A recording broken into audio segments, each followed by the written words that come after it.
Hey everyone, welcome back to my channel nursing honesty. So आज का जो topic है वो आपके एग्जाम पॉइंट ऑफ व्यू से बहुत ही ज़्यादा इंपॉर्टेंट है। जो टॉपिक है वह एक टॉपिक प्रेगनेंसी, जैसा आप सब लोग देख सकते हो। सबसे पहले हम जान लेते हैं एक टॉपिक का मीनिंग क्या होता है। एक topic means in an abnormal place और पोजिशन।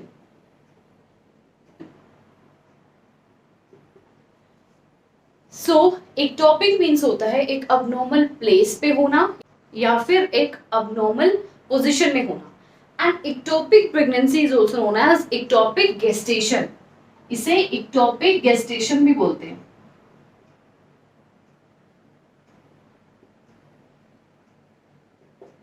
तो नोट डाउन कर लीजिएगा, ectopic pregnancy is also known as ectopic gestation. अब देखिए, इक्टोपिक एक वर्ड है जिसका मीनिंग आप जान चुके हैं कि अबनॉर्मल प्लेस पे होना या फिर अबनॉर्मल पोजीशन में होना। एंड एक्टोपिक के वर्ड के साथ एक वर्ड जुड़ा है, प्रेगनेंसी। एक्टोपिक प्रेगनेंसी का क्या मतलब हुआ कि जो प्रेगनेंसी है वो एक अबनॉर्मल प्लेस पे हो जाएगी। अब अबनॉर्मल प्लेस किसे बोल रहे हैं? यूजुअली जनरली क्या होता है, जो प्रेगनेंसी होती है वो यूट्रस में होती है। इम्प्लांटेशन होती है जब जब फर्टिलाइज्ड ओवम होता है, फर्दर वो जाइगोट में कन्वर्ट होता है ब्लास्टोसिस्ट के बाद। तो उसके बाद क्या होता है, इम्प्लांट कर जाता है वो यूट्रस में। बट इस केस में क्या होगा, जो साइट होगी एक्टोपिक प्रेगनेंसी की वो क्या होगी, यूट्राइन ट्यूब। मतलब प्रेगनेंसी जो है वो यूट्रस में ना होके, इम्प्लांटेशन जो है यूट्रस में ना होके कहाँ हो जाएगी, यूट्राइन ट्यूब में हो सकती है, ओवरी में हो सकती है, सर्विक्स में हो सकती है या फिर एब्डोमेन में हो सकती है। तो ये 4 साइट्स हैं जहां पर प्रेगनेंसी जो है हो सकती है। अगर या इन चारों साइट में से कहीं भी अगर इम्प्लांटेशन होती है तो उसे हम क्या बोलते हैं, इक्टोपिक प्रेगनेंसी। उसे अबनॉर्मल प्लेस माना गया है। ठीक है, तो नोट डाउन कर लीजिएगा, ये साइट है। तो मैं आपको ये बता दूं कि गेस्टेशन का मतलब क्या होता है। गेस्टेशन का मतलब भी बहुत से स्टूडेंट्स को नहीं पता है क्योंकि लॉकडाउन पीरियड चल रहा है, क्लासेस ले नहीं पा रहे हैं स्टूडेंट। गेस्टेशन मीन्स होता है time period between conception and birth. Time period between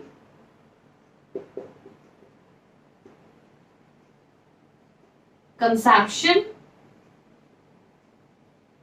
and birth. First day of your last menstrual period. First day of LMP, last menstrual period से लेकर बर्थ तक का जो टाइम पीरियड होता है उसे ही हम बोलते हैं गेस्टेशनल पीरियड या फिर गेस्टेशनल वीक्स। तो जो एवरेज गेस्टेशनल वीक्स होते हैं वो कितने होते हैं, 38 टू 42 वीक्स। ओके, तो नोट डाउन कर लीजिएगा।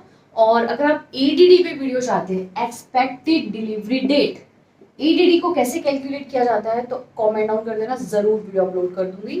एक्सपेक्टेड डिलीवरी डेट को किस तरीके से कैलकुलेट किया जाता है। ठीक है, अब देखते हैं इसकी डेफिनेशन। अब हम देख रहे हैं टॉपिक प्रेगनेंसी की डेफिनेशन। ओके, नोट डाउन कर लीजिएगा, बहुत ही इजी डेफिनेशन है। An ectopic pregnancy is one where implantation occur at a site other than the uterine cavity. अब देखिए, एक एक्टोपिक प्रेगनेंसी एक ऐसी प्रेगनेंसी होती है जिसमें क्या होता है, इम्प्लांटेशन जो है वो कहाँ हो जाती है, एक ऐसी साइट पे, एक ऐसी प्लेस पे हो जाती है जो कि अबनॉर्मल प्लेस है, मींस यूट्राइन कैविटी से अलग। यूट्राइन कैविटी हम यूट्रस को बोल रहे हैं। यूट्रस में प्रेगनेंसी ना होकर, यूट्रस में इम्प्लांटेशन ना होकर। अब देखिए, इम्प्लांटेशन का मतलब बता देती हूँ पहले।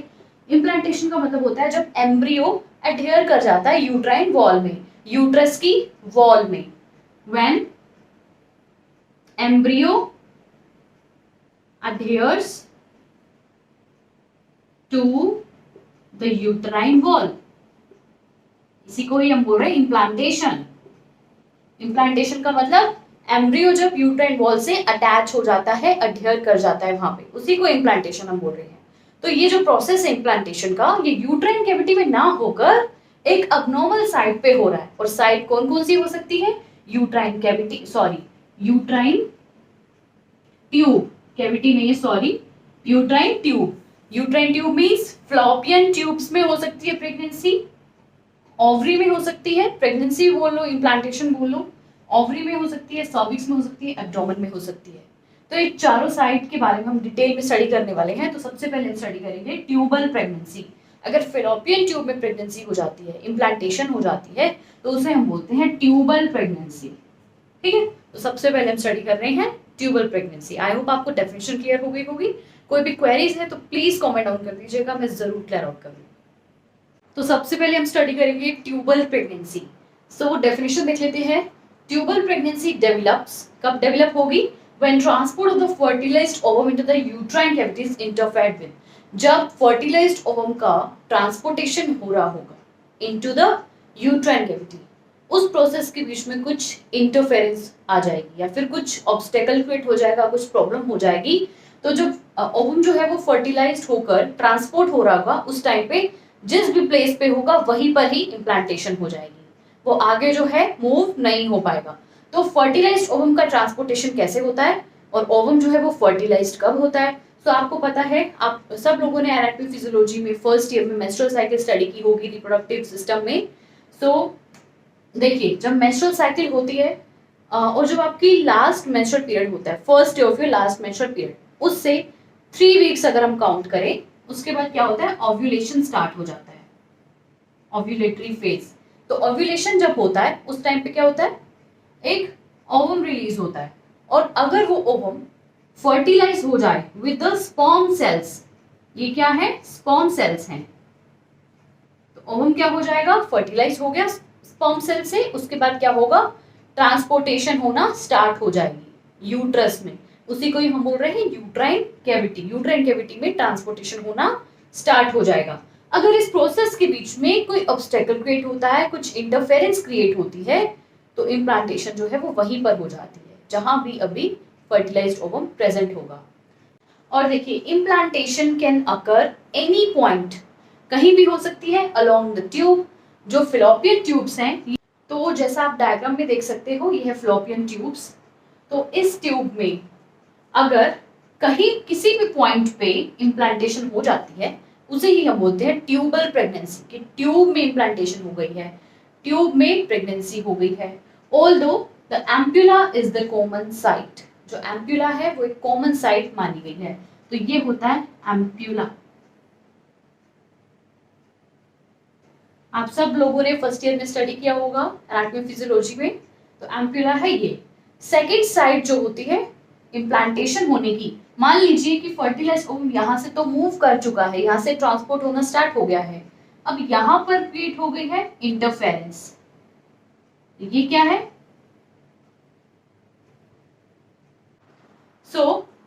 ये क्या है? इस्थमस। अगर एम्प्यूला में इम्प्लांटेशन नहीं होगी तो चांसेस रहते हैं फर्दर कि अगर इंटरफेरेंस क्रिएट होती है तो इम्प्लांटेशन कहाँ हो जाएगी? इस्थमस में हो जाएगी।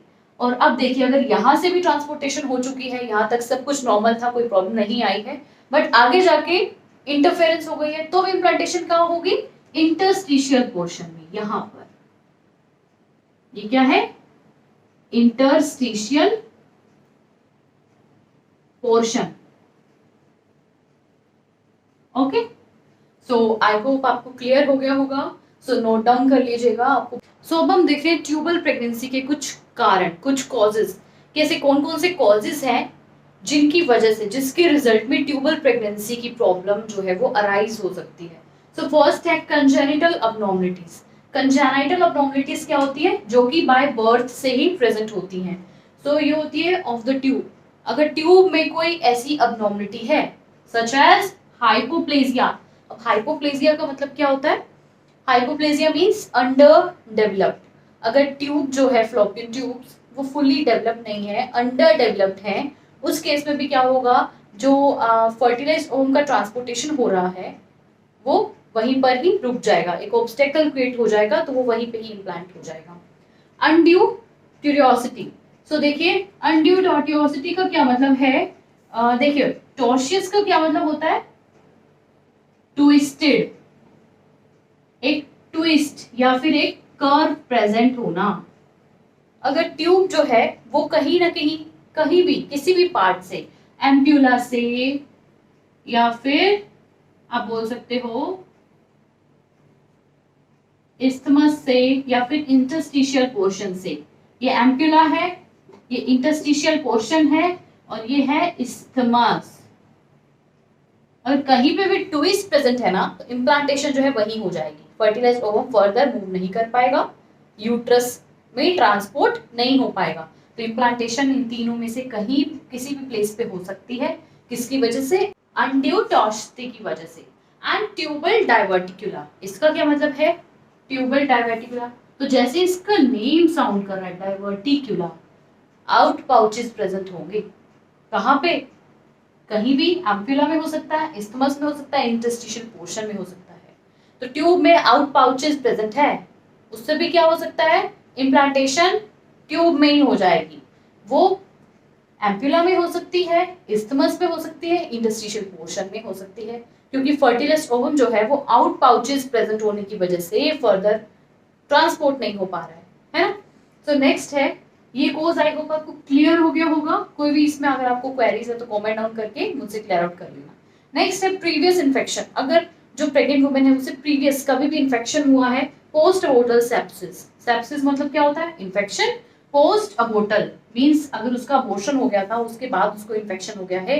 जैसे कि स्पॉन्टेनियस अबॉर्शन की अगर हम बात करें तो इनवॉलंटरली लॉस हो जाता है प्रोडक्ट ऑफ कंसेप्शन का। प्रोडक्ट ऑफ कंसेप्शन हम किसे बोल रहे हैं? एम्ब्रियो को बोल रहे हैं। अगर एम्ब्रियो स्पॉन्टेनियसली मींस अपने आप से ही इनवॉलंटरी एक्सपेल आउट हो जाता है तो उसे हम क्या बोलेंगे? Spontaneous abortion.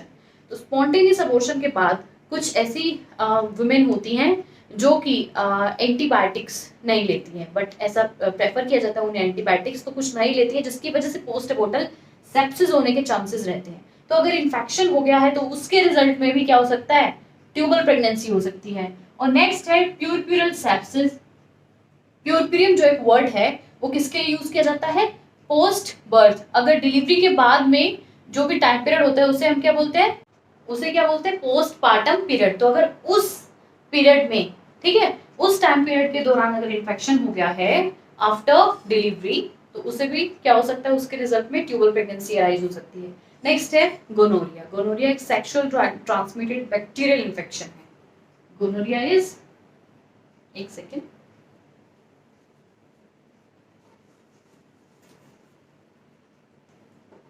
sexually transmitted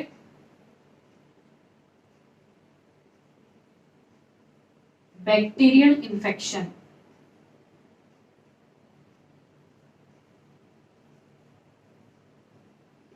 और नेक्स्ट है ट्यूबरकुलोसिस और नेक्स्ट है एंडोमेट्रियोसिस। तो ट्यूबरकुलोसिस से भी क्या हो सकता है? कौन सा टॉपिक स्टडी कर रहे हैं हम? Tubal pregnancy. तो ट्यूबल प्रेगनेंसी के चांसेस रहते हैं। एंडोमेट्रियोसिस, एंडोमेट्रियोसिस की कंडीशन में क्या होता है? देखिए, जो सेल्स होते हैं जो यूट्रस को लाइनिंग करते हैं, उन सेल्स की ग्रोथ यूट्रस की लाइनिंग में ना होकर कहाँ हो सकती है? ट्यूब में हो सकती है, कहीं भी एम्प्यूला में हो सकती है, इस्थमस में हो सकती है या फिर इंटरस्टिशियल पोर्शन में हो सकती है। तो उससे क्या होगा? ट्यूब में ब्लॉकेज क्रिएट हो जाएगी। अगर अबनॉर्मली सेल्स की ग्रोथ हो रही है एम्प्यूला में और इस्थमस में या फिर इंटरस्टिशियल पोर्शन में तो उससे क्या होगा? ट्यूब जो है वो ब्लॉक हो जाएगी। ट्यूबल ब्लॉकेज के चांसेस रहते हैं जिसकी वजह से क्या होगा? फर्टिलाइज्ड ओवम जो है वो फर्दर मूव नहीं कर पाएगा, ट्रांसपोर्ट नहीं हो पाएगा यूट्रस में और वहीं पर ही इम्प्लांट हो जाएगा। तो इम्प्लांटेशन अगर हो जाएगी कहाँ पर? ट्यूब में। ओके, सो उसकी रिजल्ट में भी क्या हो सकता है? ट्यूबल प्रेगनेंसी अराइज हो सकती है। एंडोमेट्रियोसिस भी एक मेजर कोज है। सो नेक्स्ट कोज देखते हैं, surgery on the uterine tube. अगर फ्लोपियन ट्यूब में, यूट्राइन ट्यूब में कोई भी सर्जरी हुई है जैसे कि रिकंस्ट्रक्टिव सर्जरी, तो अभी हमने एक कोर्स स्टडी किया था जो कि था हाइपोप्लेजिया, जिसमें अंडर डेवलप्ड हो जाती है, कंजेनिटल अबनॉर्मलिटी है जिसमें जो फ्लोपियन ट्यूब है वो अंडर डेवलप होती है, अंडर डेवलपमेंट होती है ट्यूब्स की। तो अगर उसकी रिकंस्ट्रक्शन कर रहे हैं तो अगर रिकंस्ट्रक्टिव सर्जरी जो है वो भी उसको करेक्ट नहीं कर पाई है सो उसके रिजल्ट में भी क्या हो सकता है? ट्यूबल प्रेगनेंसी अराइज हो सकती है। और रिवर्सल ऑफ ट्यूब लाइगेशन। अब ट्यूबल लाइगेशन क्या होता है? ट्यूबल यहाँ रेफर है किसके लिए? Tubal refers to fallopian tubes. तो फ्लोपियन ट्यूब को लाइगेट कर दिया जाता है। लाइगेशन का मतलब बता देती हूँ। देखिए, मान लीजिए फ्लोपियन ट्यूब्स हैं, ठीक है जी, और यहाँ प्रेजेंट है एम्प्यूला। ओके, अब लाइगेट किस तरीके से करेंगे, मीन्स टाई करना होता है ट्यूब्स को, तो यहाँ से कट कर दिया जाता है, कट करने के बाद यहाँ पर लाइगेशन होती है, इस तरीके से मैं आपको दिखा रही हूँ डायग्रामेटिकली। सो ट्यूबल प्रेगनेंसी को, sorry, tubal ligation is also known as female sterilization.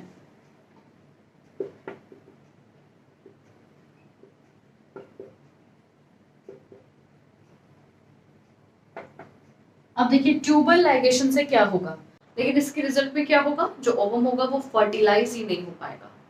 Okay, सो इससे प्रेगनेंसी नहीं होगी। ट्यूबल लाइगेशन क्यों की जाती है, प्रेगनेंसी को प्रिवेंट करने के लिए, टू प्रिवेंट प्रेगनेंसी, और इसको फीमेल स्टरलाइजेशन भी बोला जाता है। नेक्स्ट हम देख रहे हैं यूज ऑफ आईयूसीडीज। आईयूसीडीज की फुल फॉर्म है intra uterine contraceptive devices. Note down कर लीजिएगा, आपने कम्युनिटी में स्टडी किया होगा ये फर्स्ट ईयर में, intra uterine contraceptive devices family planning के टॉपिक में। सो ये टेम्परेरी भी होते हैं, परमानेंट भी होते हैं। So these devices protect from intra uterine pregnancy.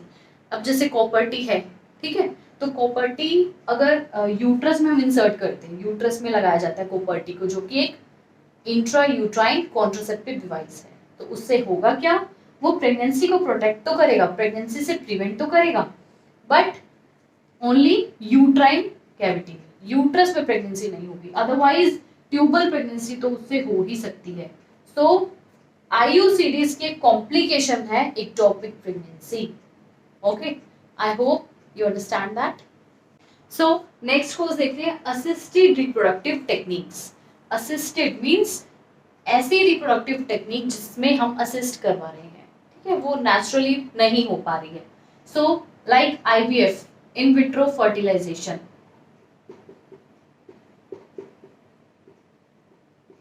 So nowadays तो बहुत ही ज्यादा ट्रेंड में है आईवीएफ, इन विट्रो फर्टिलाइजेशन। तो इस टेक्निक में होता क्या है, ओवम को फर्टिलाइज किया जाता है स्पर्म से, वो इनसाइडली नहीं होता है कुछ भी, सब कुछ आउटसाइड होता है, ठीक है। एक ऐसा इन्वायरमेंट क्रिएट कर दिया जाता है जिससे कि ओवम जो है वो फर्टिलाइज हो जाता है, और आफ्टर दैट जब एम्ब्रियो प्रिपेयर हो जाता है प्रॉपरली, आफ्टर दैट उसको इम्प्लांट कर दिया जाता है यूट्राइन कैविटी में।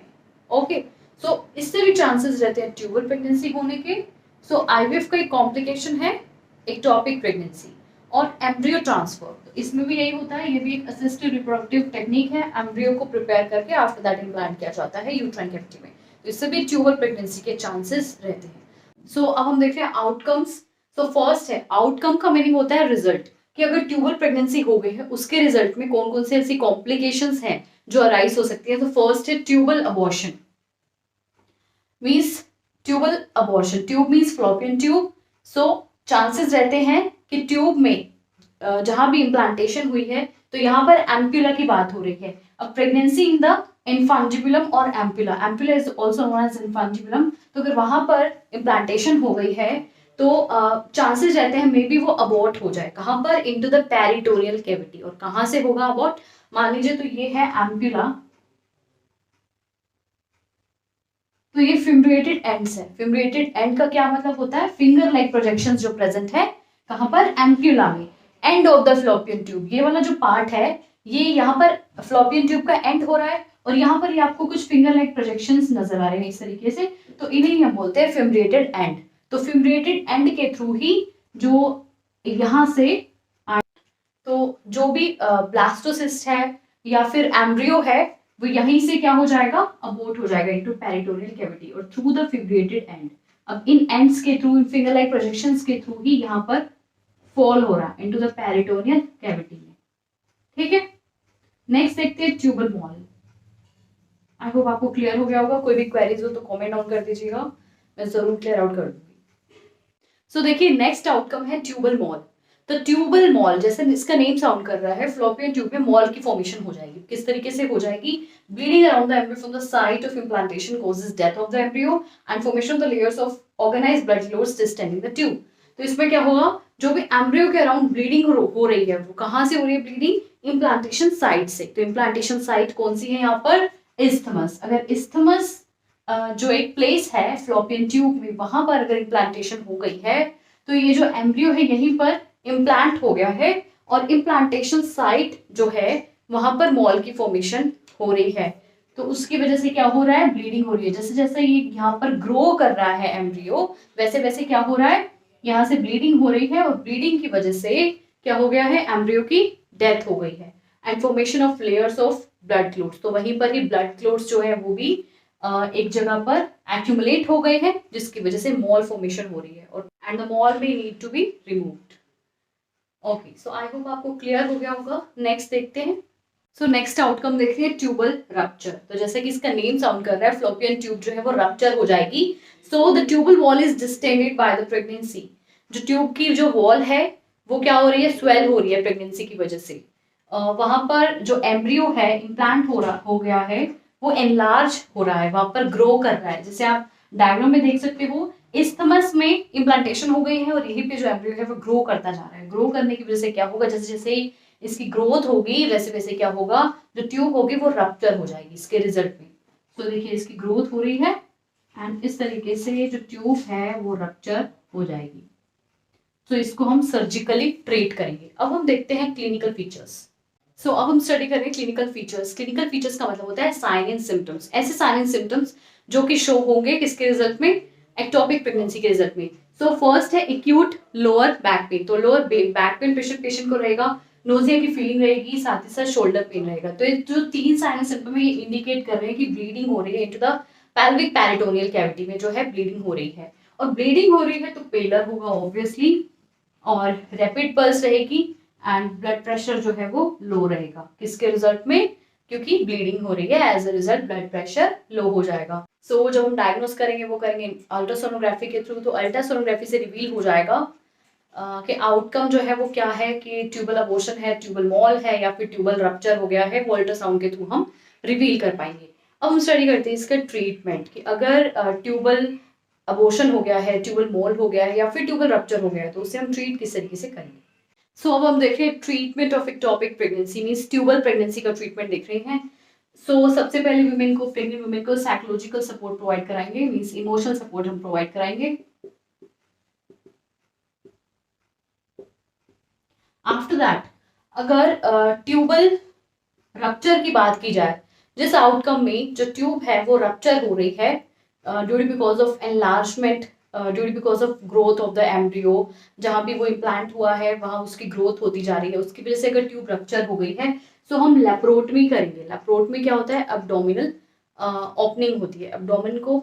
सो अब्डोमिनल ओपनिंग की जाती है जनरल एनेस्थीसिया के साथ। ओके, आफ्टर दैट जो रप्चर ट्यूब है उसको रिमूव कर देंगे और उस प्रोसेस को हम बोलते हैं salpingectomy. Salpingectomy means removal of the fallopian tube. और अगर हम फ्लोपियन ट्यूब को रिमूव कर देंगे तो इसका कॉम्प्लिकेशन हो सकता है फर्दर फ्यूचर में इनफर्टिलिटी। इनफर्टिलिटी एक कॉम्प्लिकेशन है सैल्पिंजेक्टमी का। Okay, so if the tubal pregnancy is in the process of tubal abortion, अगर एक आउटकम निकल के आ रहा है ट्यूबल प्रेगनेंसी से ट्यूबल अबॉर्शन, जैसे मैंने आपको बताया था कि जो फिम्ब्रिएटेड एंड्स होते हैं, फिंगर लाइक प्रोजेक्शंस होते हैं, जो एंड होता है फ्लोपियन ट्यूब का, इस तरीके से फिंगर लाइक प्रोजेक्शंस जहां बने होते हैं जिसे हम एम्पुला कह रहे हैं, वहां से मैंने आपको स्टडी कराया था ट्यूबल अबॉर्शन में कि जो भी होगा एम्ब्रियो वो यहाँ से फॉल आउट हो जाएगा into the peritoneal cavity, abort हो जाएगा। तो अबॉर्ट होने से पहले ही हम क्या कर लेंगे, सक्शनिंग कर लेंगे। जो भी प्रोडक्ट ऑफ कंसेप्शन है उसको हम सक्शनिंग के थ्रू रिमूव कर देंगे थ्रू द फिम्ब्रिएटेड एंड। फिम्ब्रिएटेड एंड से ही हम सक्शनिंग कर लेंगे। Okay, so abdominal pregnancy and cervical pregnancy ये हम नेक्स्ट वीडियो में स्टडी करेंगे। तो अगर आपको आज का वीडियो जरूर यूजफुल लगा हो तो वीडियो को एक लाइक करना, चैनल को सब्सक्राइब करना, बेल आइकन को प्रेस कर देना नोटिफिकेशंस के लिए। Thanks for watching.